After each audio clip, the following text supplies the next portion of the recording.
Hey guys, thanks for joining us on Cyber JA. And for sure, no doubt, many of you have been looking forward to being with us today as we seek to delve into, uh, I would say, something that is very important. I mean, one of the skills I often mention in my posts and the various posts that I do from time to time highlights the fact that For a joining great us on way Cyber to, JA and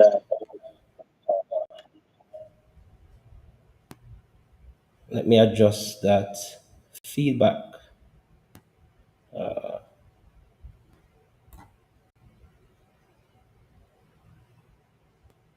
Okay, great.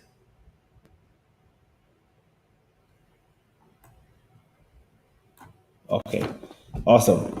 So as I mentioned earlier, guys, I mean, one of the great ways of actually being able to develop yourself as a cybersecurity professional is being able to, I'm just talking from experience, is being able to use various tools, various resources, being able to conduct various assessments within cybersecurity.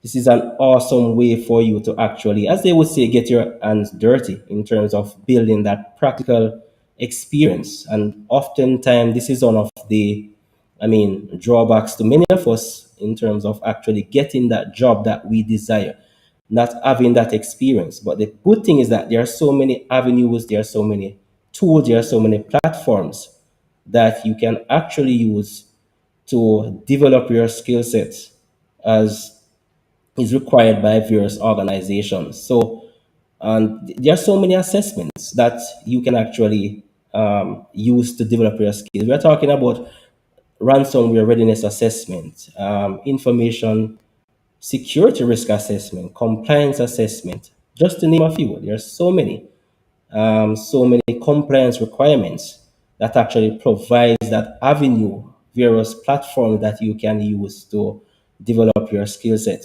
So today we have a guest, I mean, someone who will be sharing with us a recent experience of what is entailed in preparing for and conducting a HIPAA assessment. And HIPAA has to do with the Health Insurance Portability and Accountability Act. So, Adana, thanks for being with us today on Cyber JA. Hello, Richie. Thank you for having me. Awesome. You already mentioned my name, Adan. Okay. That, So, great. so I don't That's why we know. think that was before. Okay, great. Well, I didn't start off as a GRC analyst. I remember the first role I got was as a web developer in a startup agency. And so over my almost 10 years of experience in the tech sector, one thing that has really been consistent is implementing security measures in every role that I've occupied, from asset management to disposal of assets to user reviews to cybersecurity awareness campaigns. All of this has just contributed in one way or the other to my journey so far. How did GRC come about?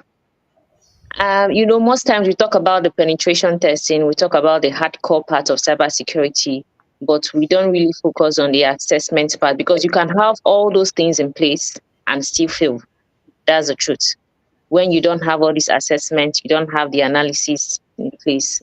And so my journey with GRC started about 3 years ago when I started providing processes and policies, in the role I found myself, just ensuring that um, users complied with whatever we implemented, whatever we gave out. Sometimes you just, for example, you have a firewall security, you've done all the checks that you need to do, but by the time you don't access or give some really reviews on what every user or what users are supposed to do, you just find out that one click or one mistake that somebody does can just open the system up to a mistake. You get. So that was how my journey in GRC started. Very interesting. I mean, as it relates to GRC. Well, I mean, as I reflect even on my journey into GRC, I mean, as I've already mentioned, for those who might have listened to my experience or journey into cybersecurity, I never knew what GRC was up to 2020. I mean, I was always doing aspect of GRC in terms of policies, procedures, working with compliance regulations. But after 2020, that's where I actually started to get that formal understanding of what GRC is. I mean, its role, its functions, its capabilities to an organization. And it's a very great space to be in.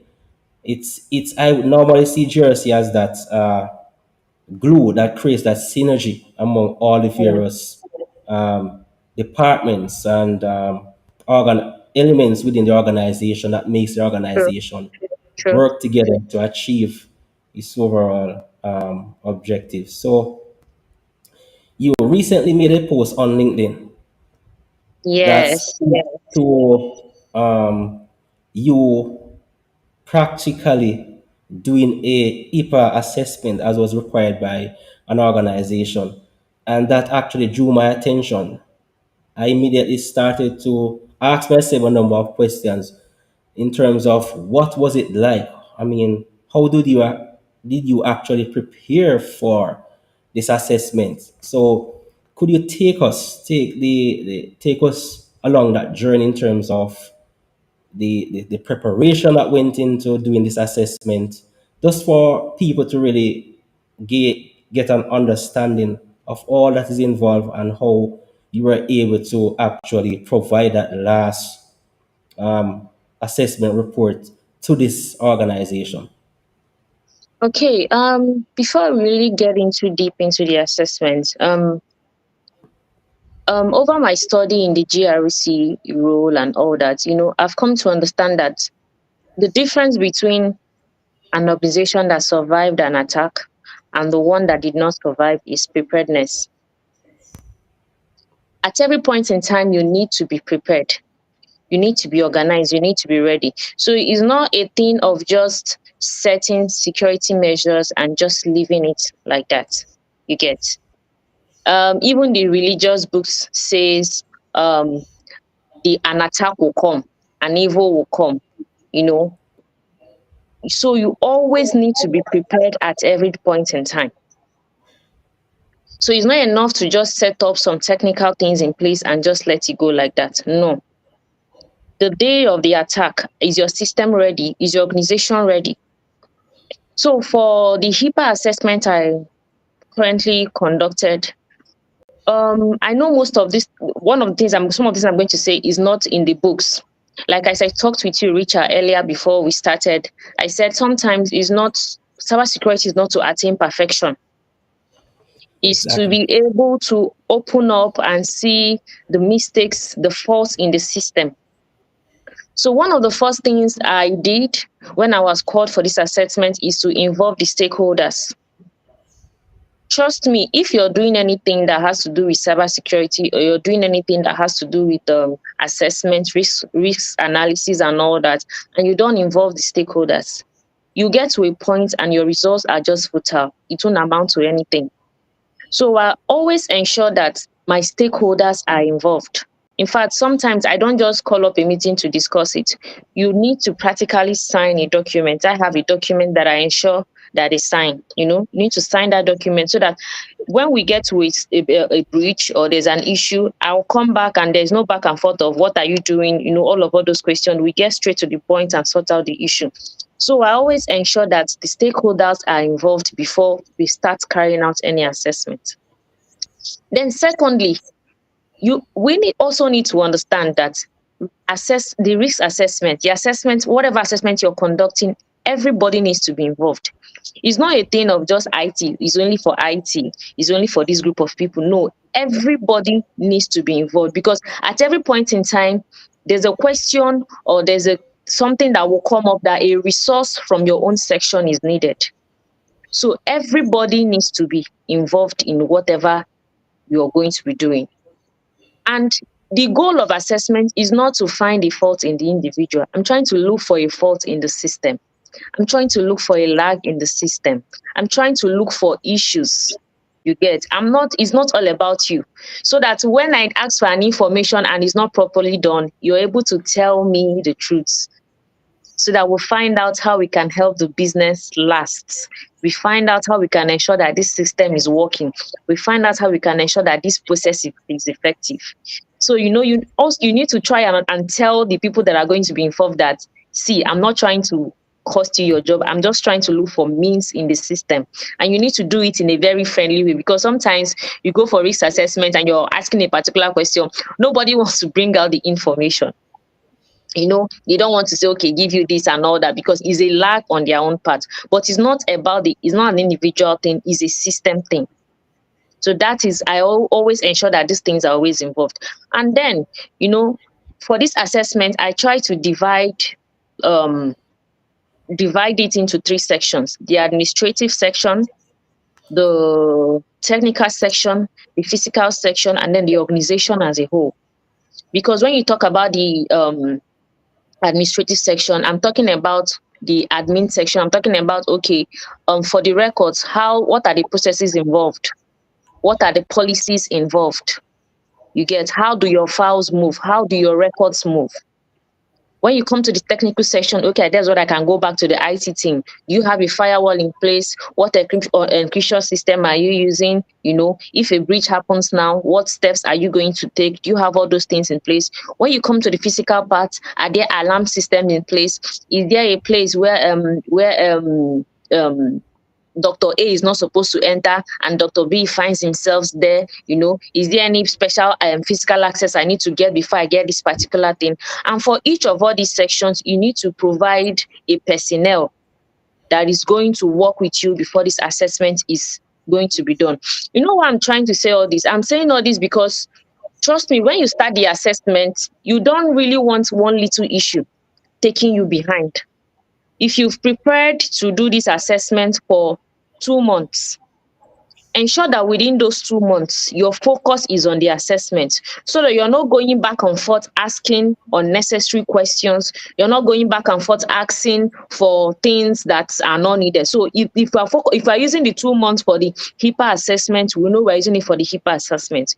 So by the time I was able to get all these things in place, then we get into the part that, okay, what PHI documents do you have?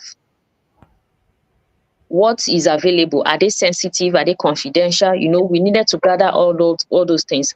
And at the end, we found out that most of the documents are really sensitive. You get. So by the time I was able to gather this information, we now had to use the evaluation tool. So, and then they provided all the information needed. After providing the information, from the questions that we got, we had about 158 questions. I think about 40 of them was for the administrative, 70 was for the technical aspect, and then for the physical sections, and I think we had about 38 or 40. By the time you calculated, I think we had about 158 questions or so for the assessment. And so what I was able to do was I was able to structure it into for the administrative part. We said, okay, for this admin section, we are going to give it 2 weeks. Let's focus on this part.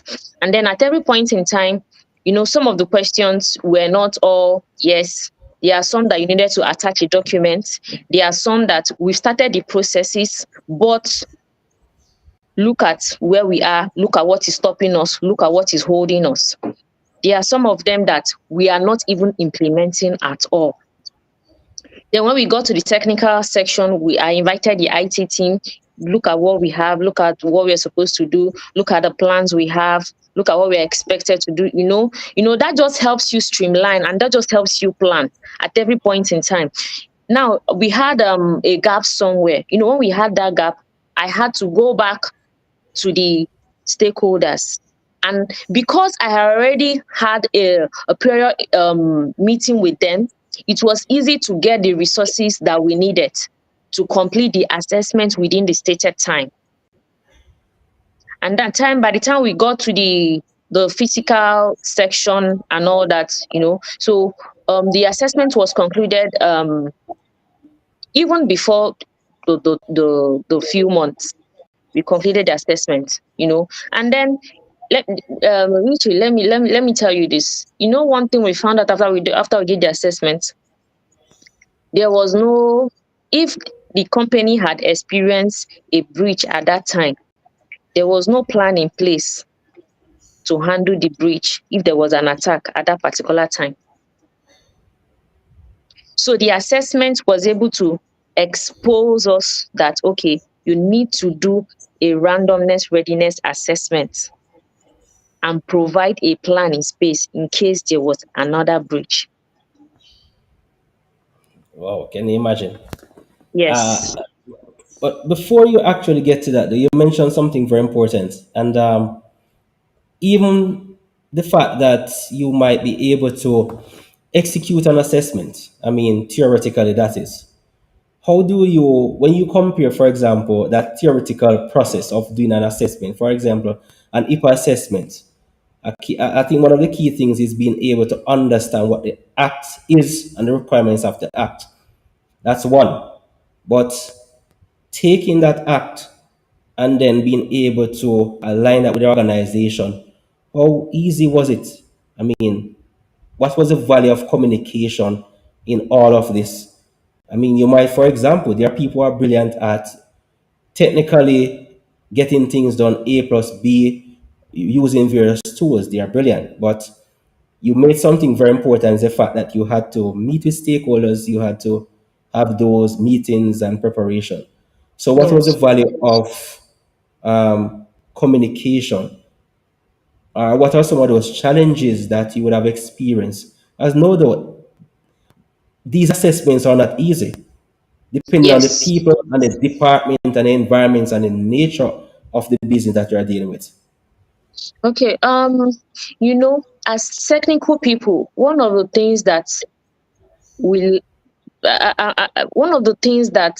one of the issues or challenges we have is being able to communicate our values in monetary terms. If I'm going to complain about, I mentioned that I'm currently a systems and network engineer, you get. Now, if I'm going to communicate network downtimes, I'm not communicating it in a technical language. I'm going to communicate it in monetary value. What are you losing? So that drew their attention. What are you losing? So, and by the time we calculated, they were going to lose about $1 million, and that would have been a lot for the business. So I was able to communicate in monetary terms because our stakeholder doesn't really want to know I'm having network downtime. They attack my company. So what will happen? You need to communicate in a way that they understand your language. If you don't do this, if you don't follow this compliance, these are standards. These are rules. So you're managing people's health information. You're managing people's PHI. One of the for me, the way I see HIPAA in a layman's term is like CIA of what is the CIA? The CIA of PHI, the confidentiality, integrity, and availability of that PHI. You're managing this document. What is your confidentiality status like? What is the integrity status like? What is the availability status like? You're dealing with people's health information. Whenever they need it, are they able to see it at every point in time that they need it? Is your the loss of not being available going to cause the death of somebody? Because you know that this is very, very important. At every point in time a doctor needs information, you need to be able to provide it. At every point in time a nurse needs a medical information, you need to be able to provide it. And then are this information open to people they are not supposed to open to? If this particular document gets out today, what will happen to your business? Will it still be standing? How much are you going to lose? So you need to be able to communicate these things in a way that the business understands. And I feel like this is one of the key things. I can go ahead and conduct any assessment I want, come and do my assessment and just leave it there. But trust me, if you're going to work with some organizations, if the stakeholders are not involved, maybe you're just doing the assessment just to try out that you can actually do an assessment. So one of the challenges I faced was able to prepare documentation, prepare a slide that was able to communicate value to the business so that they can give me access to resources that I need to conduct the assessment.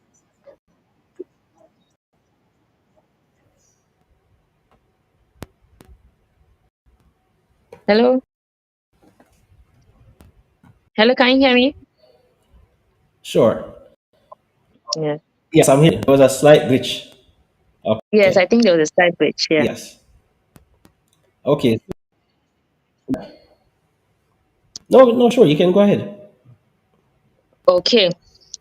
So, then after we did that, so like I said, the conclusion of the question you asked is being able to communicate that the value you have.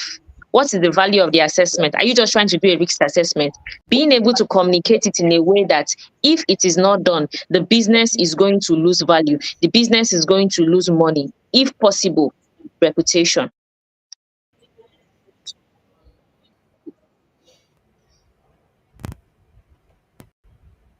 I don't know what's causing the bridge. Hello, can Yes, you hear I'm me? hearing you. Yeah. Yes, yes, I'm hearing you. I'm I think hearing there's a you. breach or something. Okay. Yeah, there's a glitch, but I mean, no worries. I think also questions that I see, I mean, coming is, for Okay. example, someone who does not have any experience as well to conducting this type of an assessment. I mean, what would be your guideline? For example, if they wanted to say, do step A, step B, step C, step C, is there a Okay. particular, I mean, plan of action that you had actually developed to help you along to achieve this assessment? Okay. If I'm going to give a step-by-step process, I would say, first of all, you need to determine the organization you're going to conduct the assessment for.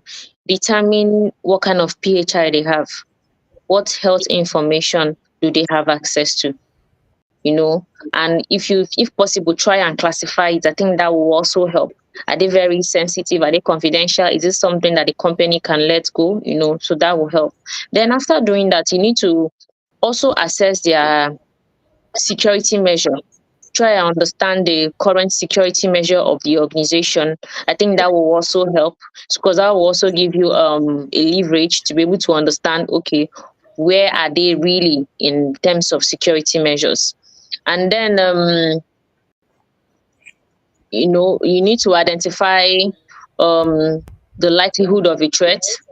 By the time you assess the security measure, that will help you identify likelihood of a threat occurring in the system, where there's a lag, where there's an issue, where there's a flaw. Like I said earlier, sometimes this assessment is not to find out the flaw in individuals. You're trying to find out flaws in the system. You're trying to find out flaws in the processes. You're trying to find out flaws in policies that has been put in place. And then another one, you need to determine their risk level. So their risk level will also help as you're conducting this. And then after that, put in place, then I think you can I think you can. So if I'm going to give just a summary of the steps to step I did, find out what PHI files or documents or information that you need to assess. Secondly, assess their current security measure, know where they are, know what has been put in place, know what they are currently working with. Then thirdly, identify their vulnerabilities, the likelihood of a threat occurring, the lags, the faults, be able to identify that, determine their risk level, and then you can now finalize with your documentation. And also, the assessment thing is not a one-off. Assessments are not one-off. You need to plan. If you need to do it twice in a year, if it's a year, so you need to plan and know, okay, at what point in time do we need to be conducting this assessment? So this will always help you to be prepared at every point in time. It's not just going to be a one of just maybe once in 3 years. No, the goal is always to be prepared. Like I mentioned earlier, time, the difference between organizations that have survived attacks and the ones that have not survived is not that they didn't implement security measures, but it is how prepared they were at every point in time.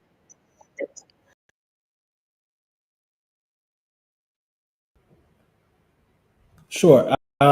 So in all process, were there any particular tools that were used, for example, documentation, to organize your information? And secondly, were you working part of a team, leading a team, assigning tasks for various aspects of this assessment? Okay, I use the CSE tool. Please, thank you, Richie, for your training, because that really helped a lot. I use the CSE tool. I use the version 12.1, because I know in the training what you used there was the version 10.3. So I used the version 12.1. That was the version that I used, the cybersecurity evaluation tool. And then Excel was very handful. I used my Excel very, very well. The Excel was very handful for me. I mentioned earlier that I was able to divide the assessment into 3 sections: the administrative, the technical, and the physical. So I drafted a number of questions, drafted a number of documents, and then sent it out to these various sectors, and then they provided information needed at every point in time. So my major tools were the cybersecurity evaluation tool, version 12.1, and then my Excel sheet for each of the sections that I worked on: the administrative, the technical, and the physical. Okay, great. So Yeah. one of the things about assessment is that having gone through an assessment, then you have to present your findings. What was it like in presenting your findings, or how did you actually prepare your present of your findings to necessary stakeholders? What was the experience like? Okay. I think I mentioned earlier that after this assessment, we found out that there was no plan in place to manage a breach or an attack, if any had occurred. So that was one of the findings that we did. Also, we found out that for user accesses, most times when people leave the organization, all their accesses are not retrieved, and that was a loophole. So there was no plan in place. There was nobody Well, taking not responsibility for necessarily. that.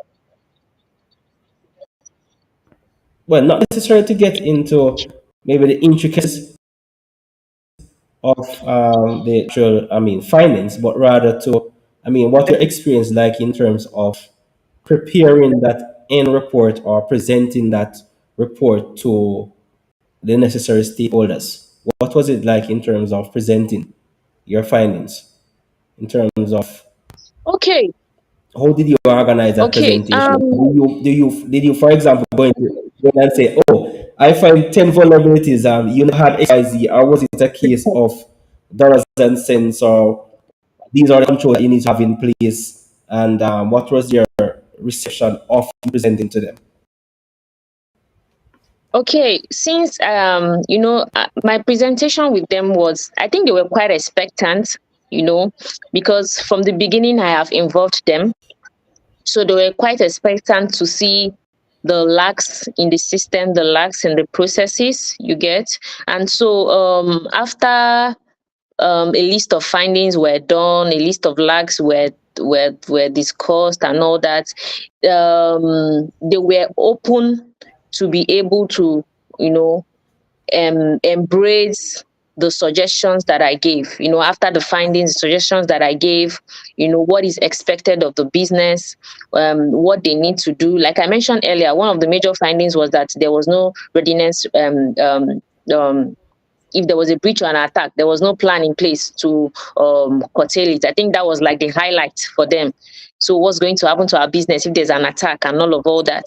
So they were quite expectant when I came with the suggestions, what needed to be done and all that. And one of the major things that was suggested was somebody in the risk assessment team of the organization, um, needed some trainings for me, at least sort of like be able to know how to use the cybersecurity evaluation tool. So like I discussed with you, Rich, before we started the program, I mentioned that the goal of this thing is to be able to teach another person how to be able to use the tool.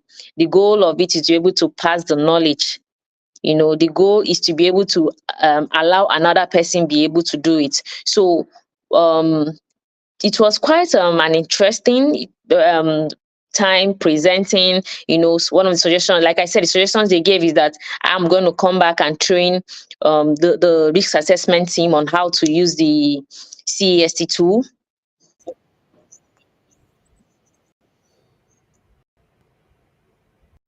That's awesome. I mean, that's really awesome. I mean, being able to Yes, use the training that you have done in a particular course, and then to align this with practical work environment actually makes a difference. So yes, that's very good. true.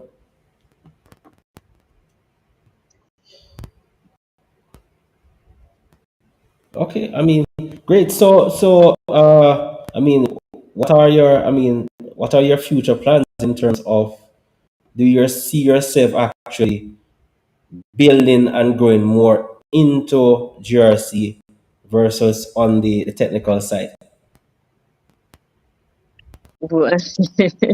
Okay, so one of my plans is to fully transition into GRC, because I think I've also experienced from the two sides. I've had an experience of the technical part. I'm having an experience on the admin part, like the GRC aspects and the assessment aspect.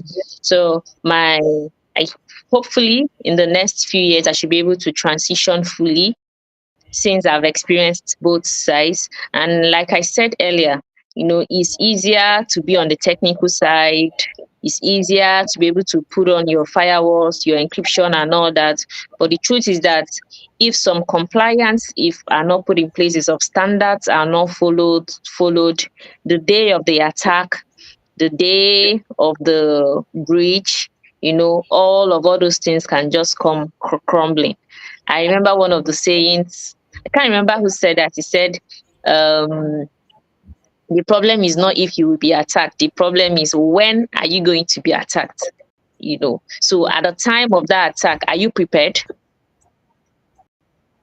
Are you prepared? Organization handle the attack? Do you have documentations in place to be able to manage the times of those attacks? So in the next few years, I should be able to transition fully, into the admin or assessment GRC expert and all that. Okay, great. So, I mean, guys, I mean, there you have it in terms of someone who has done a assessment. I mean, and as I mentioned earlier, there are so many platforms, so many tools that you can actually use to develop your skill set within cybersecurity. I Yeah. mean, just to get your hands on a tool, a resource to connect with someone.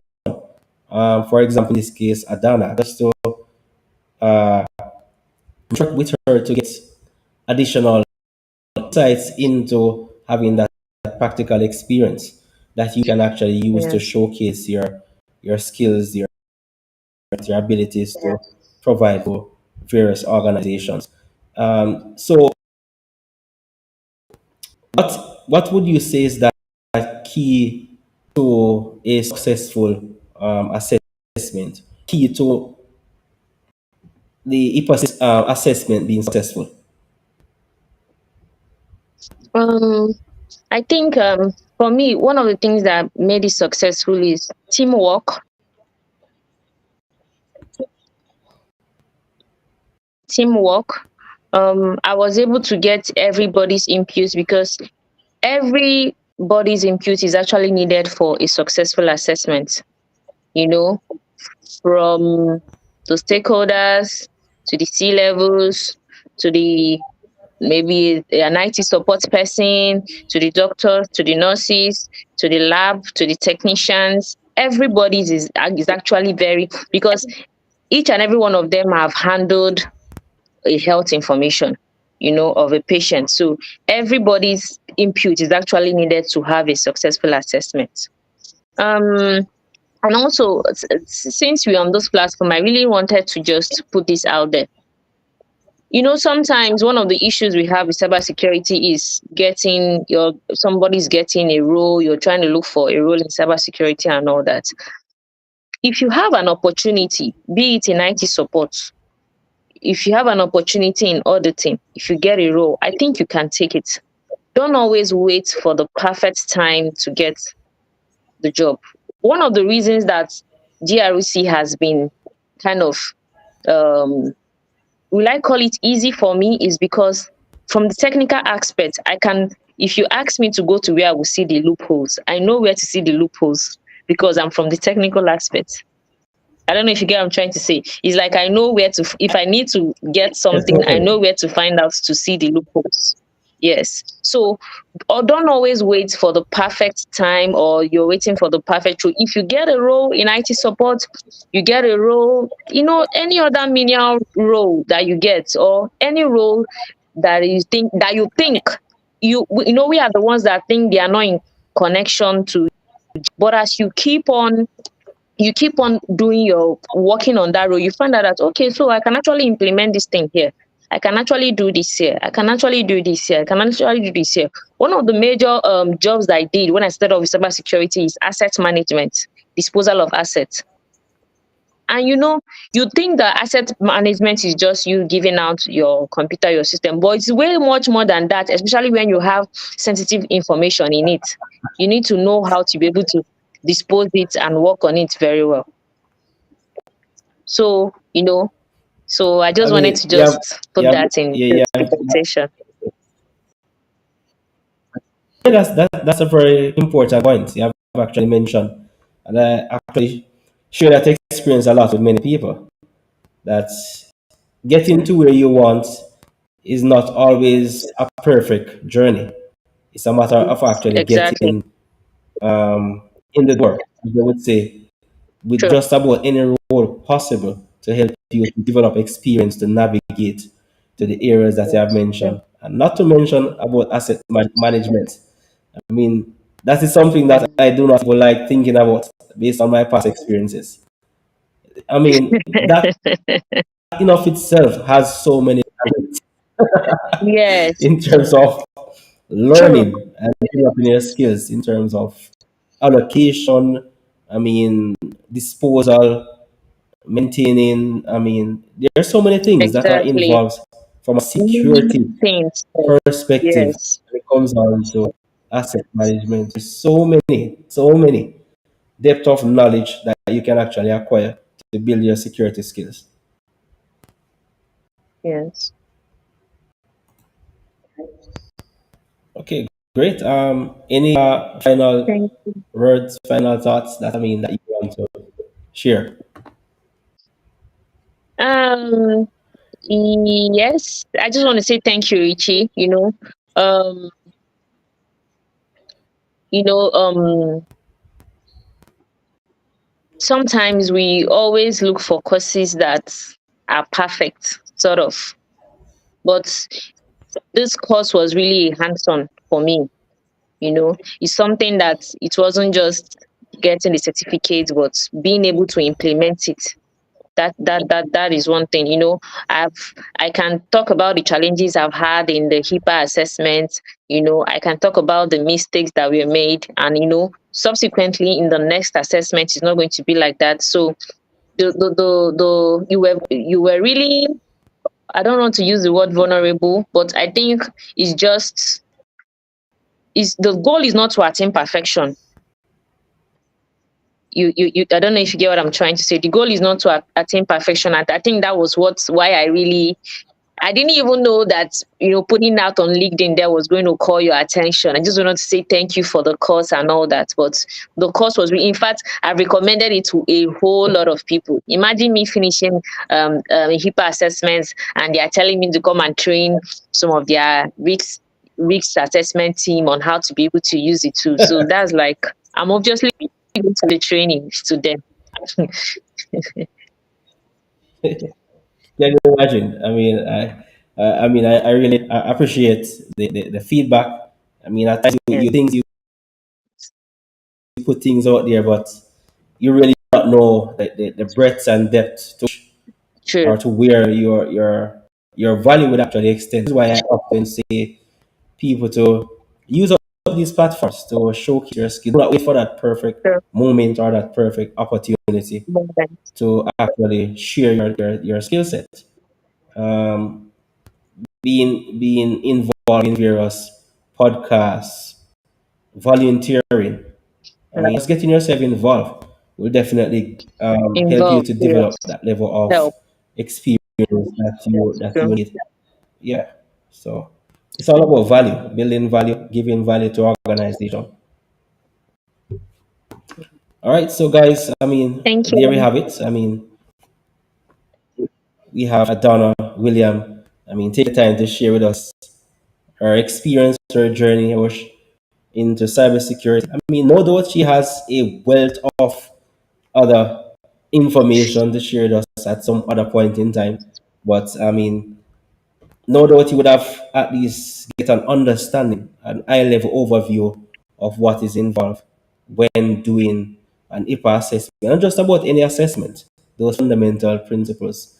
That this goes beyond just following those steps of X, Y, Z, 1, 2, 3, but having Yes. a tailored set of skills, communication, being able to work with people, building teams, delegation, leadership helps to make an assessment successful at the end of the day. All right, so guys, there you have it. I mean, until then, we will definitely be in touch uh, with many more conversations like this on Cyber JA. So until then, stay safe